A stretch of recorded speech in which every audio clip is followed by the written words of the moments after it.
Yeah, I can hear you. Good here through the Yeah, AirPods. yeah, it's good. Nice. What's going on, man? Good to meet you. You Pleasure. too. How's everything going? Everything's going well. I mean, what can we really do at this point? Everyone's kind of just getting Yeah, by. Yeah.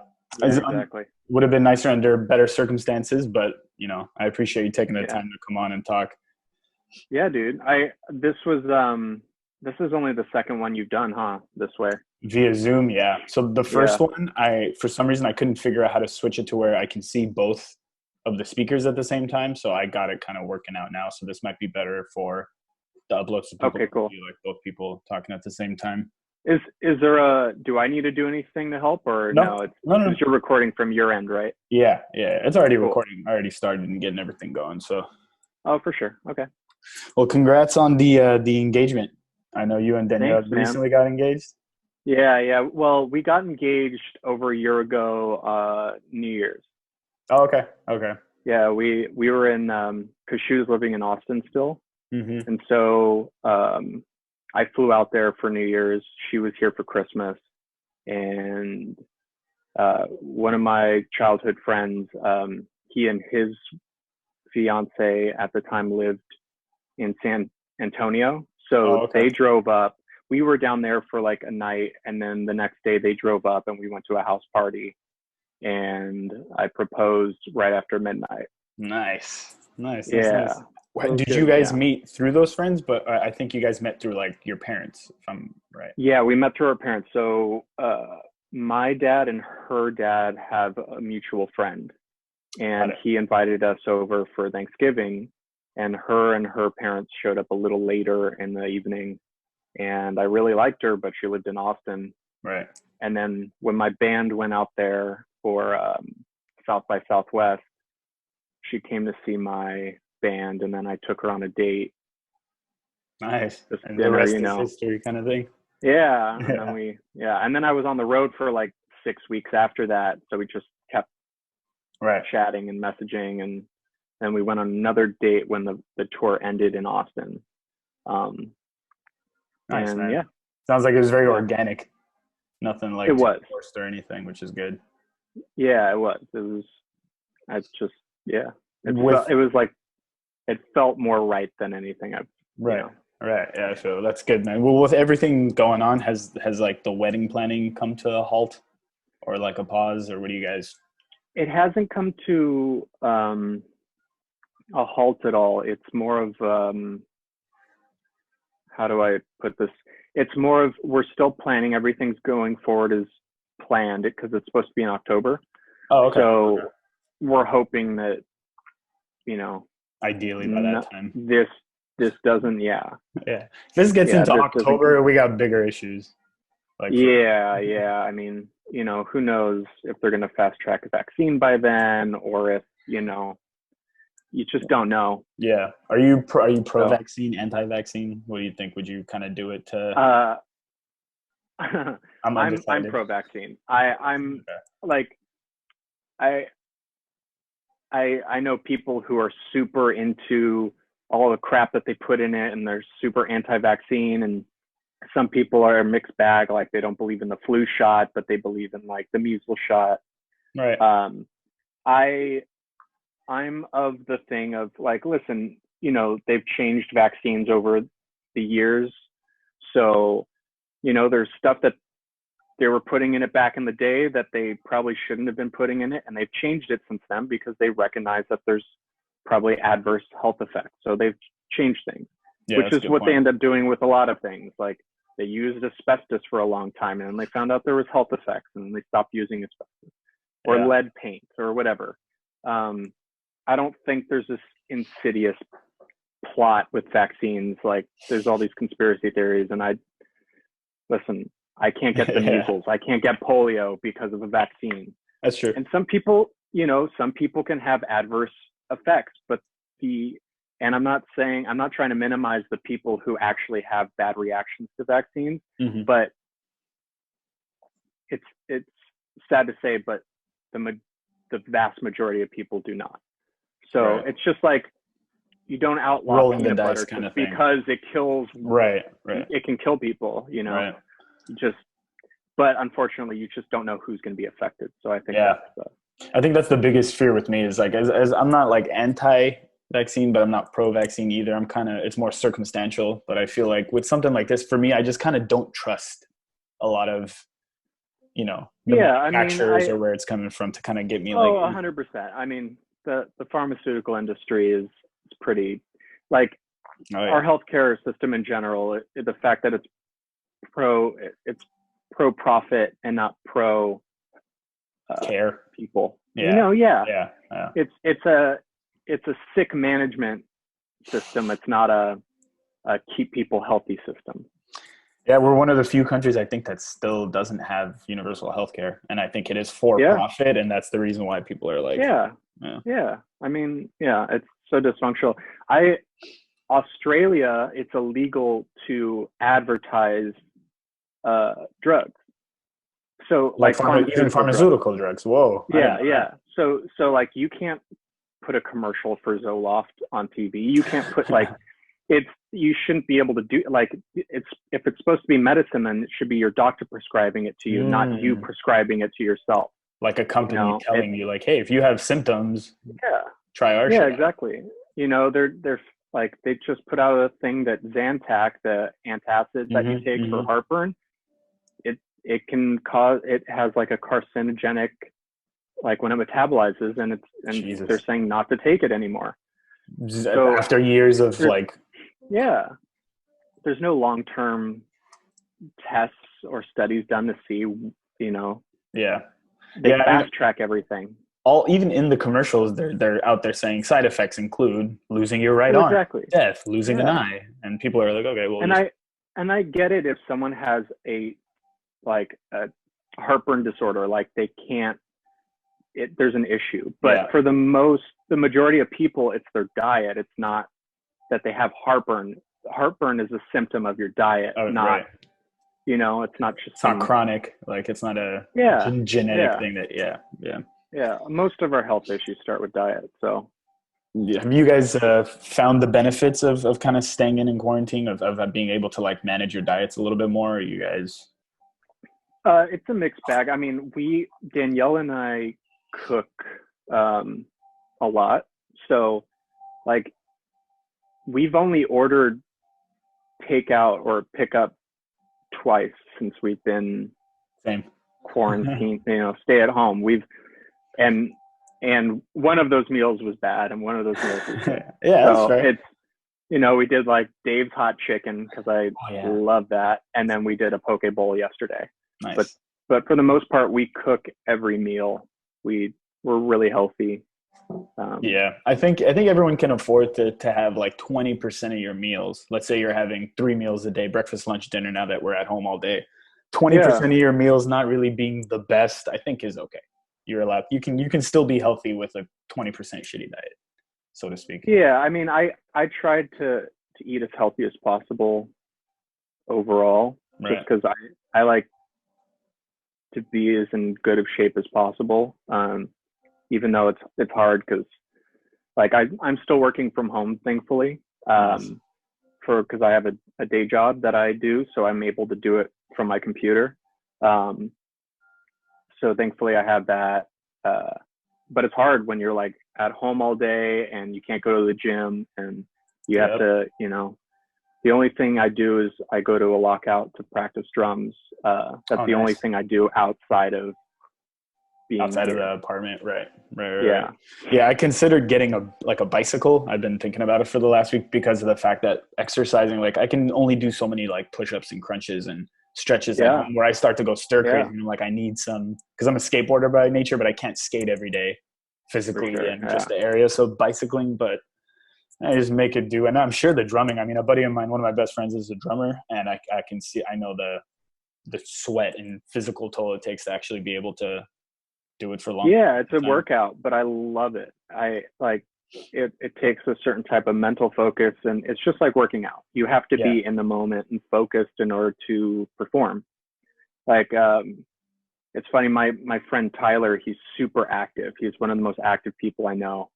He's the one that got me into surfing, and I can't imagine how difficult it is for him right now to not be surfing. Right. Like people are getting arrested on the beach or fined for surfing or paddleboarding or whatever. It's crazy. Yeah, you have a skill, or you have a hobby, I guess you could say, that you can kind of do from home, so to speak, which is good. So how long you grew up in a musical family? I think Danielle mentioned this to me once. Your father toured or played with Jackson? Yeah, my dad's name's Rory Kaplan. He's been in music since he was a kid. Started with like the Beatles, and then he learned guitar, and he played guitar in high school bands. But he was in like Battle of the Bands with people like Eddie Van Halen and Steve Lukather and Randy Rhoads. Like they were all the schools had like these amazing musicians in these bands, and they all had their own sound, and my dad didn't have his, so he got into synthesizers. And that's where he kind of got his career going. He learned how to program and do all that stuff. So he started with Chick Corea being his keyboard tech, and then he went from there. From there, he went on to work with a bunch of people, Stevie Wonder and the Commodores, and then Michael Jackson was probably the biggest artist he worked with. I mean, all those artists. Tour. Yeah. I mean, Stevie Wonder, but I love Stevie Wonder. But my dad, I think he did just one tour with Stevie, and then he did the Victory Tour with Michael Jackson, and he did with the Jacksons, and then he did the Bad Tour. The Victory Tour was like the Jacksons' Victory Tour and the Thriller Tour combined. Got it. So Michael was doing like some of his solo stuff with the brothers. And then, he did the Bad Tour. How was that growing up? Did you get to like, and do any sort of like touring with him or travel, or you would go to like backstage type of things? Like that's a different level of like. So I was too young. So my dad, I was born on the Bad Tour. The Bad Tour is from 87 to 89, and I was born in 88.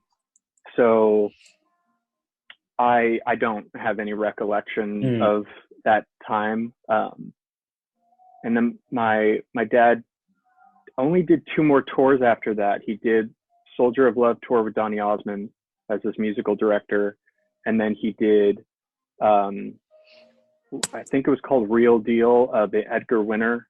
He did Edgar Winter's tour, and that was the last tour he did, and then he got into doing surround sound stuff. So but I grew up with music, and ever since I was little I wanted to play drums, but you know, your parents don't want to get you a drum kit when you're that's what I was going to ask. Like, as a kid, did you start off with, you know, an instrument that's like a little bit not quieter, but you can kind of, it's a little bit more contained, you can travel with it, you can take it from place to place, or were you initially just gung-ho on the drums?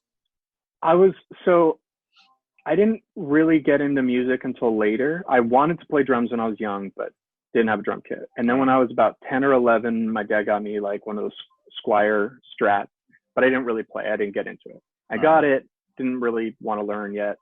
I wanted to be other things when I was growing up. I wanted to be like a zoologist, like Jeff Corwin or Steve Irwin or something. And then as I hit puberty and I started getting into music, I started discovering it for myself. So I started learning, I listened to, you know, the Beatles and Led Zeppelin growing up, and Pink Floyd and all that stuff, and it started influencing me. But then I discovered Nirvana and Foo Fighters and Queens of the Stone Age, and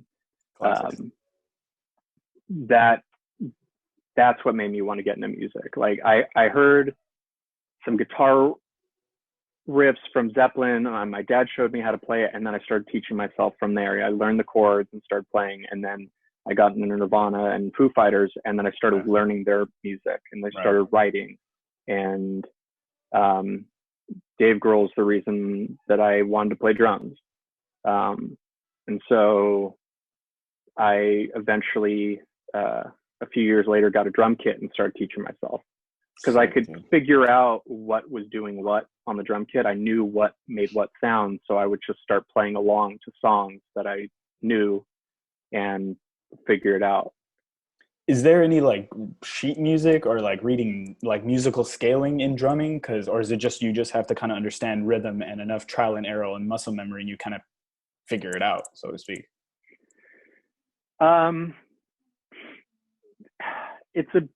It's both. I can read music. I was in symphonic bands and stuff in high school, middle school and high school, playing percussion and clarinet, which I hated playing clarinet, but like there was already too many people wanting to play percussion, so I got stuck having to play an instrument I didn't want to play. But I knew how to read music.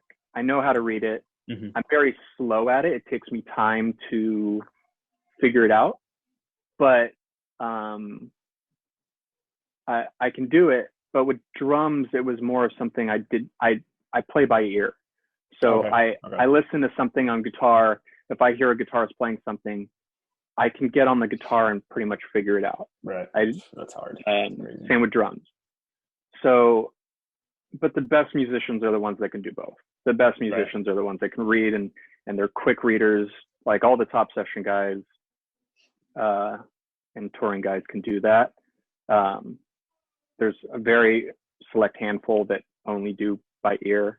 Right. I feel like one kind of helps out the other. Like once you're able to kind of hear it by ear, all you need to do is kind of touch up a little bit on it. Yeah. Right.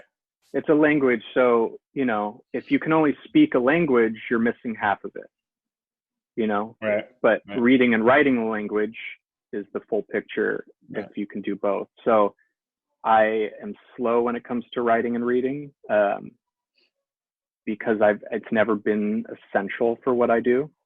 But when you started I want to kind of take it back to when you were saying about the early influences. I feel like music, like when you grow up and you hear bands like Zeppelin and Black Sabbath and AC/DC and that entire genre, your understanding of music growing up is different than people who kind of listen to maybe top 40 pop and there's no substance to the music. I feel like, yeah, I grew up on oldies and classic rock and stuff. Like I love like K-Earth 101 in LA when I was growing up. I listened to K-Earth 101. I listened to KLOS. Those were like and K-Rock. Right. So those are like the three stations I listened to growing up. So it was always oldies, Motown, and then Beatles and Zeppelin and all that stuff. So, and Pink Floyd. So I grew up with a lot of influence by incredible songwriters and arrangers and producers. Right. Because back then you had to be good in order to get a record deal. For the most part. Like there was no faking it, and that was ingrained in me by my dad. Like if you want to be a good musician, you got to work hard.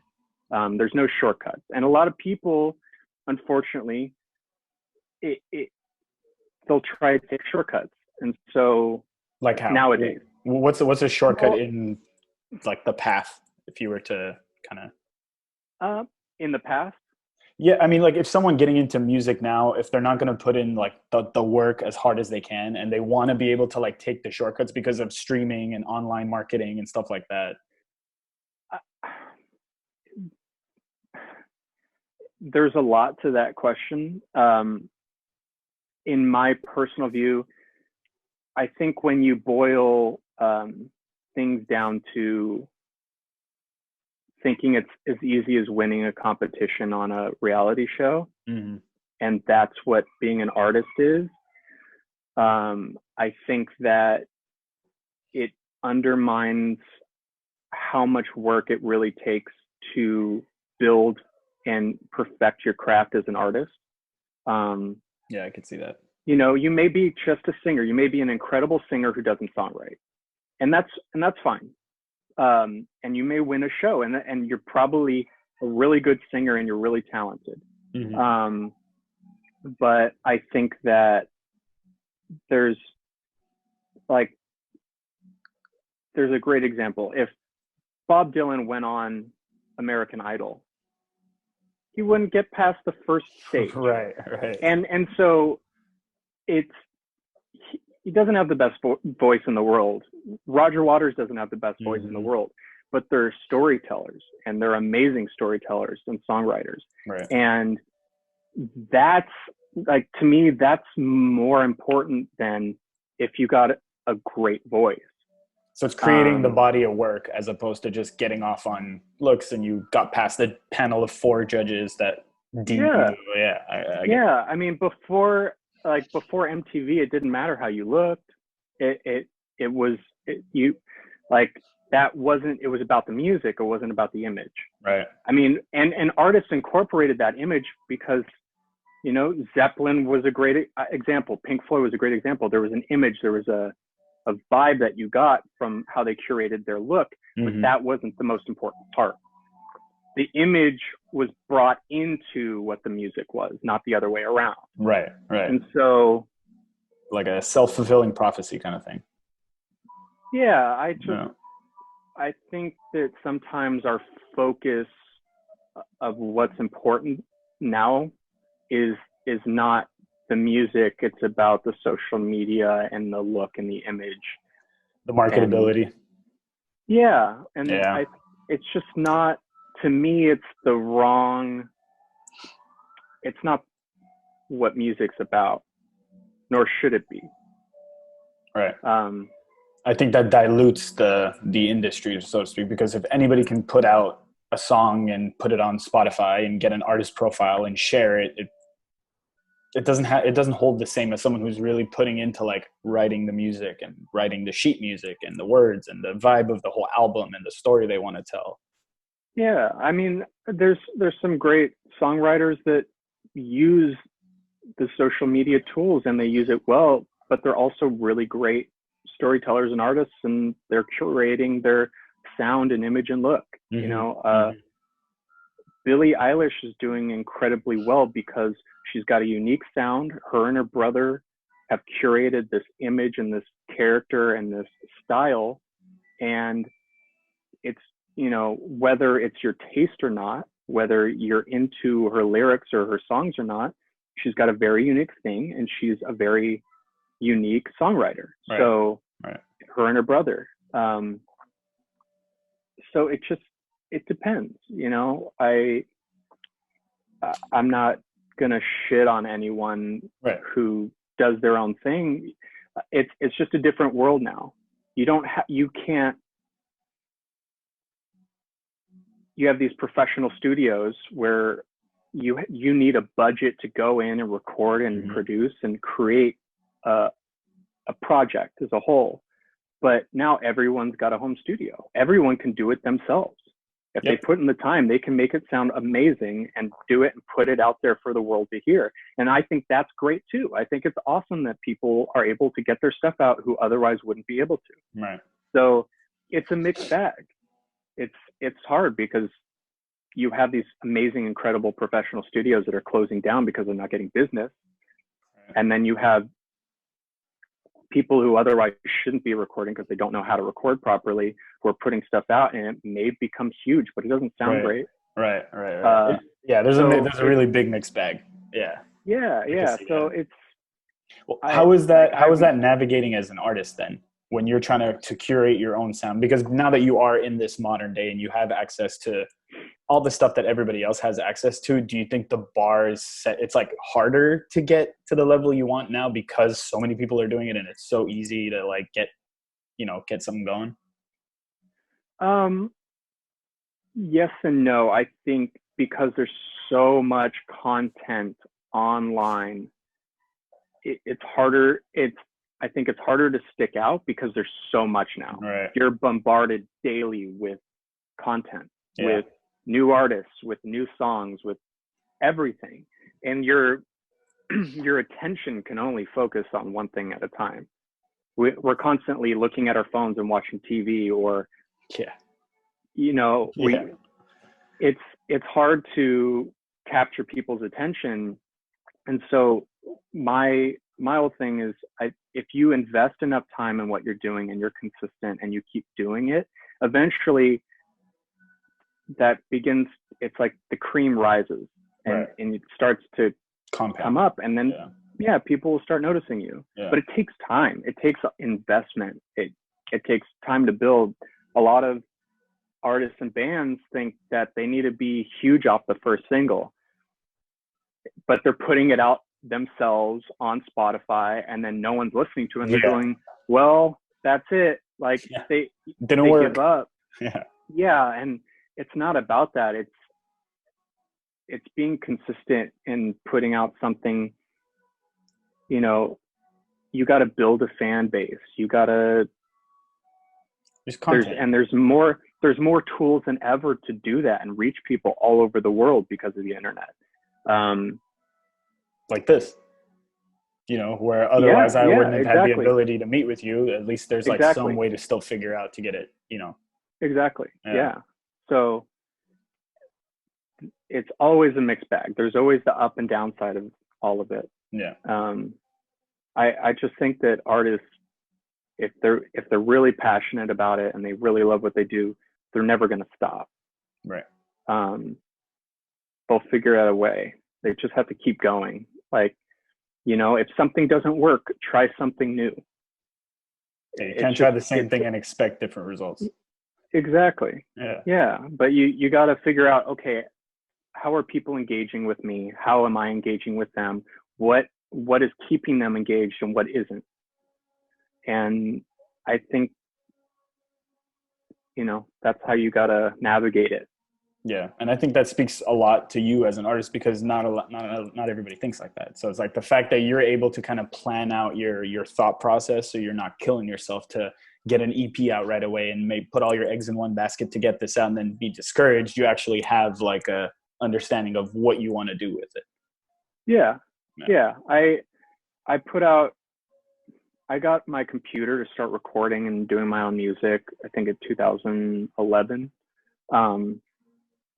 2012, I was like turning 20 or 21, whatever it was. And I just committed to, I'm going to learn how to record myself. I'm going to learn how to do this, and I'm going to start songwriting. And I ended up putting out this EP that I recorded and did all myself. And I didn't know what I was doing. I just did the best I could. Sure. And it was some acoustic songs that I wrote. And after I put it out, like I just showed it to friends and uploaded online, but it wasn't really what I was into. It was like singer-songwriter stuff. It was like, you're taking a crack at it. Yeah.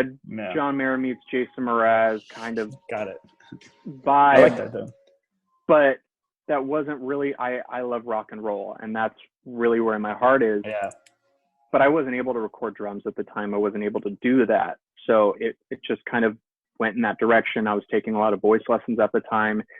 And, you know, I was discouraged from like trying to lean into my voice and make it raspier or growly because of just how it was.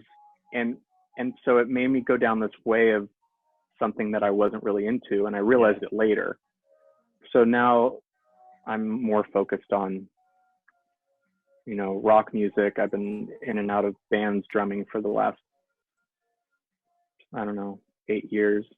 So I wanted to ask, when you started drumming and you got it, let's say you picked up the guitar, it didn't work out for you, you got your first set of drums, you started getting into it. When does it turn from just banging on drums? Because if you're new to the drum set, I'm sure you're not going in there with actual like really good rhythm and cadence. So what is it like as an artist for someone that's drumming to get into that rhythm and cadence that you actually understand the drumming? Well, there's two things. I did start learning guitar before drums. I learned how to play those songs. I learned Beatles and Foo Fighters and Zeppelin and Nirvana and all that stuff, as well as like John Mayer and, you know, whatever I could learn. All the stuff I love. I love a lot of different music, so I just figured it all out. So that really helped when I started playing drums, because, and especially songwriting, because I could hear drum parts in my head when I was playing guitar and writing a song. I could just hear how I wanted the drums, but I didn't necessarily have a drum kit to play it yet. And then once I got a drum kit and I started learning and figuring it out, I just innately understood it, whether it was simple or not, play a part to whatever I was writing that worked. The snare lands here because that's where it fits. And the way I play guitar is very rhythmic. I'm not a soloist. I don't do that stuff. So it was innate, so to speak. Yeah. It just came naturally, and they both fed into each other. Right. Playing drums helps me on guitar and vice versa. So that helped with songwriting immensely. And I love, especially when I started playing with bands and being in a band and doing all that, it helped a lot with songwriting and building and structuring a song and setting up parts, and it lent itself to making a song better. Yeah. Because there's drummers that when they first get a drum kit, they just want to do Neil Peart all over. Right. And that's cool. That's fun. But when you're playing for a song, it doesn't necessarily work all the time. Right. Yeah, I can see that. So I love simple. The simpler, the better. Because you're not trying to get in the way of the song. You're trying to lift up the song. Right. Yeah. That's why like Motown was so great. The Motown music, the drums were they just drove the song. Yeah. They were there. Mm-hmm. They were there. They drove the song. Incredible. Like James Brown's drummer, I'm blanking on his name right now, but he's the most sampled drummer in history. Nice. Because he was so good, but everything he did was appropriate. Right. It wasn't too, all over the place. Exactly. Yeah. Exactly. Clear and concise. But he was incredible. I mean, everyone from Daft Punk to all the early hip hop sampled him. Yeah. All the early hip hop. It's just everyone sampled him. So that's what I took inspiration from, because I listened to all those incredible produced songs growing up that was always, I drew from that. So that was your early influence in drumming? Like when you first started really getting into to being a drummer and not so much of a guitarist, did that kind of vibe of what you wanted to contribute to the music play as that? Because you didn't come in like Neil Peart wanting to just like drum all over the place. Yeah, I always just wanted to play with the song. Nice. Yeah, I always wanted to play for the song. And if I could do something that was cool or fun that worked, I would do it. But I never want to do something that took away from the song, if that makes sense. Yeah. Not just for the sake of doing it. Yeah. Right. And when you started to like get into playing in a band, because I can imagine drumming on your own is obviously way different than being a part of something that you're trying to live. So when you first got into bands, did you join an already formed band? Did you try to find individual artists to create your own band? At first, I was trying to find a band. You're always looking for friends that you can put something together with and do something with. As far as, when I really was like, I want to be a drummer in a band, I was just focusing on practicing every day, learning songs, learning technique, getting a little better, getting my chops up. And finally, I got reached out to by someone, I think it was on MySpace at the time. Hey. They had a kind of like a pop punk band that needed a drummer, and they had a couple of shows coming up, and they wanted to record an EP. And a drummer I knew had done some of their demos. Her name was Sandra Alvarenga, and she's a great drummer. She was in Black Veiled Brides for a while. She's an incredible drummer. She nails that screamo pop punk scene. Like she's such a great drummer. And so I had to like learn some of her stuff that she had written and played for her parts, and that was really cool. It didn't last long. We recorded like an EP, and then the band broke up before the EP ever came out. So it was short-lived, but not too long after that, I was in another band called Motorcade. It was 3 of us, and we met, the singer and I met because we were super into Foo Fighters, and we went to some secret shows, and he showed me some songs he was writing, and we would just jam. And then he found a bassist, and we formed this band, and we were together for, I don't know, over a year. But we just didn't see eye to eye on, I'm very passionate about music and what I do, and I want to take things as far as they can go. I want something, you know, if I believe in what we're doing, then I take it seriously, but I also want to have fun with it. And we just weren't on the same page, so that didn't, you know, work out. And you know, that happens. It's hard with bands because you're married to 2 or 3 or 4 other people. Yeah. You all have to be pretty much on the same page with what you're doing in order for it to have longevity. Is that the big difference between, you know, a band that does, let's say, kind of really come together as a cohesive unit, understand the direction that's bigger than them? Is that really hard to come by, or you can still have like a group of 2 or 3 people and you can just be in it for the love of the music, and you guys, you know, really just do it as long as you can and you're in the same direction? I think it's a case by case basis. You know, there's certain bands that have been around forever that have gone through those periods of going, I don't know if we're going to keep going. Right. You know, people go on hiatus or break up and then reunite later. And there's so many different factors that come into play. Sometimes you have an artist, a band, but really it's the one guy who's writing everything, and then the band comes up with their parts and they go and play. And so that person is kind of like the president of the band. And they could, if they wanted to, very well go off and do a solo thing. It wouldn't be the same, but they could do it. Or you have a band where everyone's collaborating, everyone's writing, everyone's doing it, and you're all on par with each other, and you're all, you know, working towards the same thing. But sometimes things come into play: business, money, people, egos, like creative direction, all those things, you know, diverge. So I think it's dependent upon the situation, but it's important. Like, longevity is you're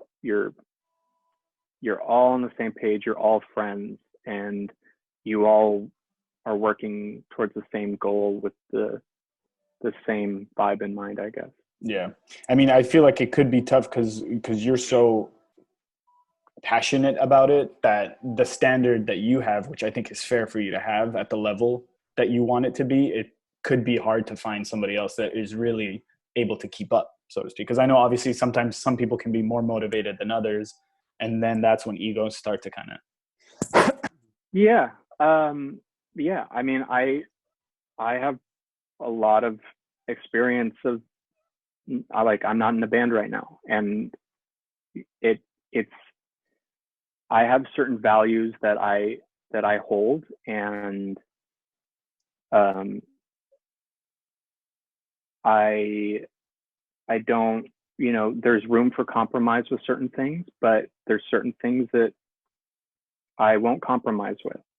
And so, and I really strongly believe in how, you know, I hold those beliefs. So right, as you should.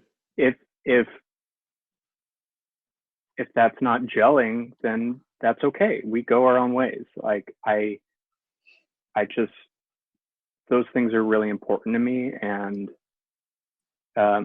it can make it hard for someone who goes, you know what, like, we need to get a record deal now. It's like, well, do we? Like, why don't we just do this? Or like, it's more important to me that we build a fan base and get a record deal. You know, there may not be money in it now, but that comes later when people really love your music and love what you do. All the money, people get on board once they see everyone else is on board. A label will like want you, not you wanting the label. You don't want that situation. If you're chasing a label, you've already lost. That's not. Yeah. It doesn't. To me, that's the completely wrong approach. You should be doing it for the love of the music, not for the love of, let's make it big, success, or like that comes, like, if you really believe in what you're doing, your I hate to call it product, but your medium, your art, your body of work. Exactly. Yeah. All that other stuff comes as long as you just put in the time and build and really focus on what people love about your music. That stuff comes. Yeah. Like I agree. And that it takes time. It takes longer, but that's where the longevity comes in. You've built a foundation upon that which can't really be broken down. It may not be as big as you hope it might be, but you still have a solid foundation upon which you have a fan base, upon which you have, you know, a catalog of music to showcase. So I sometimes I think people take shortcuts because they're feeling desperate, or they feel like they don't want to take all that time to get there. And I think that will harm you in the long run. You're just you're not allowing yourself the benefit. I mean, you're not giving yourself the benefit of the doubt. I completely agree with everything you said. I think the body of work, and as musicians, if your goal is, hey, we need to get a record deal, like for why? Like, just focus on the music, focus on getting your music out to people that you think are going to like your music. And eventually you hope the compound growth with a good body of music, the records will come to you. Yeah, and there's a lot to take into consideration. I understand the feeling of, well, we need to get a record deal because, like, being in a band, especially when you're starting out, it's a financial burden. Mm-hmm. You're not making money, you're losing money. You're putting your money into making your recordings. Especially as a band, it's easy if you're an electronic artist or something, because everything you can pretty much do in your computer. Yeah. As long as you have the computer, you're set. But as a band, you need to record all the instruments. You need to do all this. If you're trying to do it really well, you're going to a studio, you're getting someone to mix, engineer, mix, master, produce it. That takes money. That takes investment. That takes time. Yeah. And so there's this,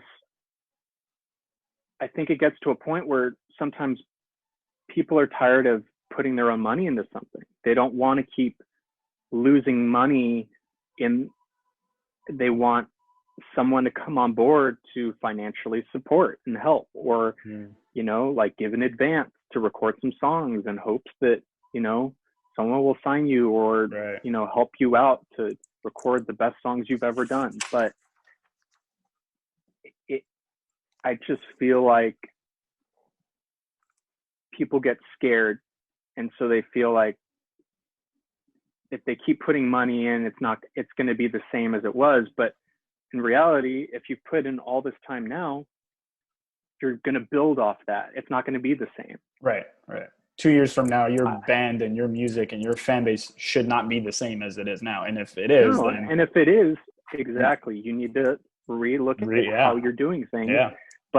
But a label isn't going to fix any of that. A label wants to see that you're engaged and have a fan base and stuff. They're not going to consider you unless your numbers are up. Yeah, that's how it is now. Absolutely. But they don't want to have to do all the work for you, and they're not going to, because that's not how it works now. So has it been increasingly more difficult to because everything is you're in a digital environment, let's say as an individual drummer or something as a band, because they do automatically look at your numbers, what music have you guys put out, how many streams do you have, how many followers do you have? Like, has that progression through the digital age kind of hurt the music industry in your opinion, or? I think it comes back to what we were saying earlier. It's kind of a mixed bag. I think there's the upside and the downside of it. I can't say for certain. I'd say in certain ways it's hurt, in certain ways it's helped. As like, I write my own stuff, but I prefer to collaborate and be a part of a band or play with an artist, accompany an artist. And I love songwriting and doing all that stuff. And I think that now it's a great time to connect directly with your fans, to connect directly with the people that would like your music. Yeah. I think there's a way you have to go about it. So since we live in the now and that's how things are, you have to work with that. And it's just trying things and testing things. I think less and less people are trying to form bands, especially like I'm 31. Like it's harder for people who are a little older to have bands because bands take in time and investment. Right. Unless the band is already established and starting to do well and you're joining, it takes a lot of commitment that it's no issue when you're in high school, when you're in middle school, when you're just out of high school. Like you can do that. You know, you're still living at home. You're still, it's all your extracurricular time is put into that. So it's not an issue. But as you get older and you're more responsible and stuff, you have to, I'm engaged. I have an apartment. Exactly. I work a day job. You have to. The balance and the time that you can allocate towards the music is much less now. So I feel like that's less, why. Yes.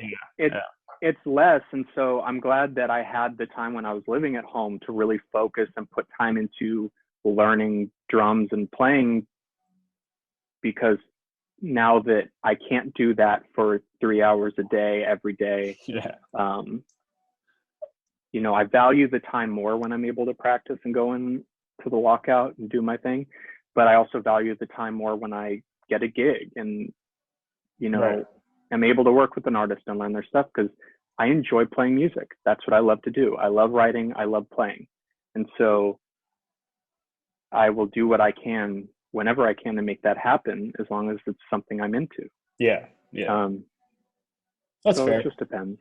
That's the same how it is with me growing up. My thing was skateboarding. So you have, we would spend summers all day from sun up to sundown skating all summer. Now I went out yesterday for the first time in like 2 months, and I'm like, whoa, this is like great. I loved it just to have that little time to like do it. But I don't have the leisurely time to be able to commit to it like I did before. So it's kind of the same.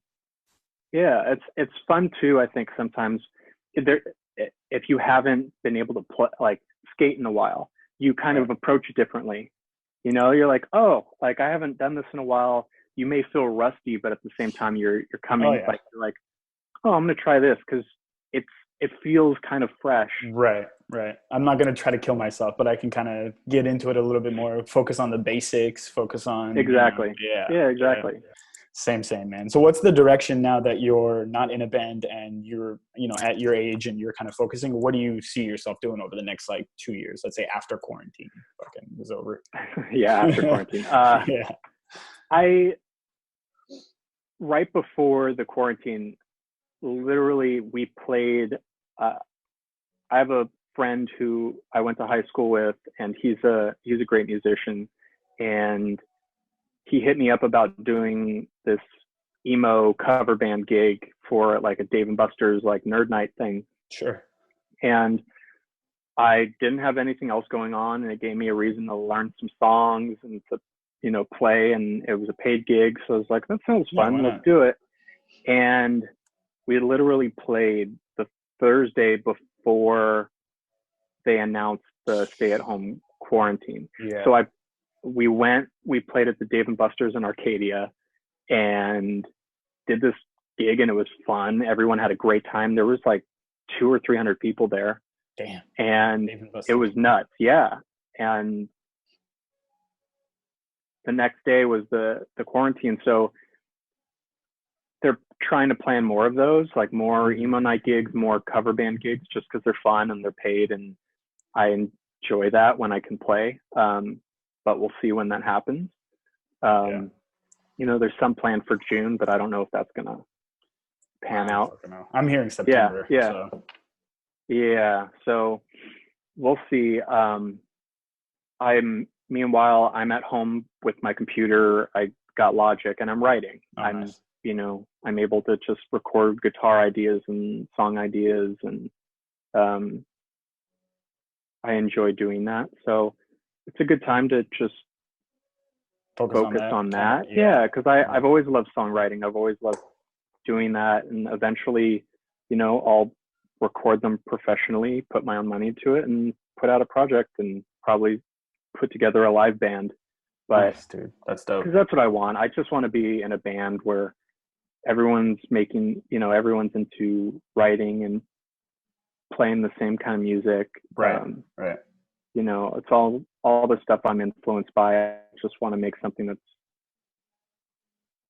unique and contemporary, and I love collaborating. So yeah, I think you will. I mean, I don't see any reason not to. I mean, obviously, barring all this nonsense that's going on, but once we get back to it, it sounds like you kind of have the direction already in mind. You're not too into getting ahead of yourself or requiring a record deal or anything. So it is going to be organic for you. Yeah. I just want it to be fun. I want everyone who's in it to be loving what they're doing and enjoying the shows we do. Right. And that's what matters to me. Because as long as the music's good and our shows are good, that's everything will happen organically. And it doesn't need to be big. Like I love just playing clubs. I don't mind not, being in something that's going to be huge. Yeah. And if that happens, fucking awesome. Right. I don't, I want to play music and I want to do what I love. And if I can do sessions when I can and recording studios, I will do that. If I can accompany an artist when I can, I will do that. If someone wants me to be on tour with them, I will go do that. But it has to be something I'm really into or love, or it's worth it. So nice.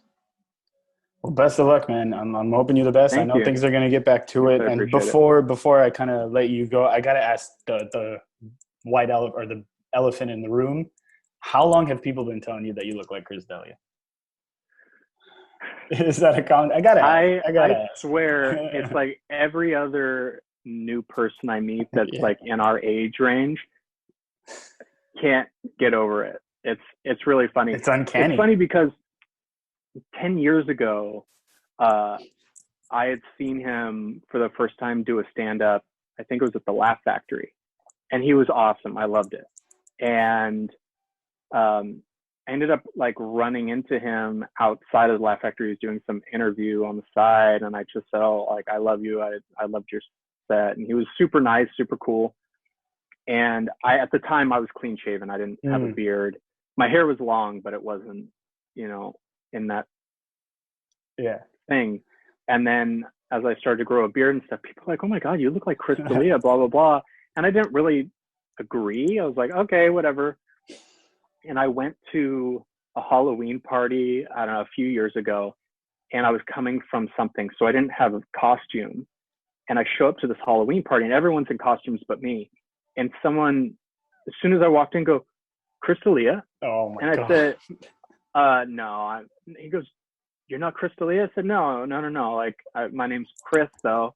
I know, exactly. And yeah, my name's Chrys though. And then, and that was cool. And they were super nice. And then 20 minutes later, I was in the backyard of this house party, and this girl comes up to me. She goes, "You're Chrys D'Elia, right?" And I said, "No." And she goes, No, you're Chrys D'Elia." And I said, and that was like, it was just funny. And someone else came up to me later that night and was like, "Man, you look like Chrys D'Elia." It was fucking nuts. I mean, it's a good thing. It's not a bad, coming out. Yeah, April 14th. I'm looking forward to that. Yeah. Let's plug him. My girlfriend sent me a photo of the flyer for you, and she told me, she's like, "Is this a joke?" I was like, "What? What do you mean?" And she's like, she's like, "Is that Chrys?" I was like, "No, man, it's not. Why would I put that out as a flyer?" I'm sorry. I had to ask. No, yeah. I play with it now. I like posted on my Instagram story the other day. I saw that. My new special is going to be out on April 14th. Yeah.